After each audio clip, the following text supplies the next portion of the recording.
নমস্কার বন্ধুরা, আমি আবারও চলে এসেছি একটি অতীব গুরুত্বপূর্ণ টিপস নিয়ে। হ্যাঁ বন্ধুরা, যেটা এখন দেখছি মানুষের মধ্যে গ্রহ দোষ চলছে বেশিরভাগ। এটাই গ্রহ দোষ বলতে আমরা কি করে বুঝবো?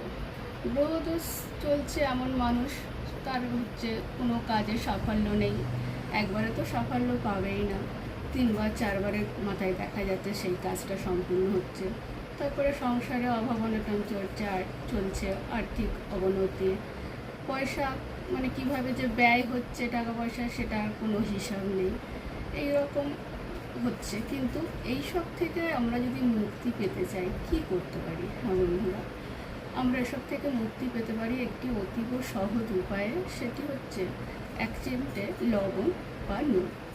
আপনারা প্রতি শনিবার করে বা শনিবার বা মঙ্গলবার বা দুদিনই হতে স্নানের জলে 1 চিমটি লবণ মিশিয়ে দিন, মিশিয়ে সেই জলটাতে আপনারা স্নান করুন। আর ঘর মোছার যে জল, সেই জলেও 1 চিমটি নুন মিশিয়ে দিয়ে আপনারা ঘর মুছুন। দেখবেন এতে করে এই সমস্যাগুলো থেকে অনেকটা আপনারা উপকৃত হবেন। আর প্লাস ঘরে যদি আমরা লবণ দিয়ে জলটা মুছি, তাতে করে পিঁমড়ে এরকম ধরনের আরও কীটপতঙ্গেরও উৎপাত কমে। আর স্নানের ব্যাপারটা বলবো, উষ্ণ গরম জলে সামান্য লবণ মিশিয়ে স্নান করলে আপনাদের ব্যথা বেদনা থেকেও উপশম পাবেন। হ্যাঁ বন্ধুরা, আপনারা বিশ্বাসের সঙ্গে এটা পালন করুন, দেখবেন আপনারা উপকৃত পাবেন। নমস্কার বন্ধুরা,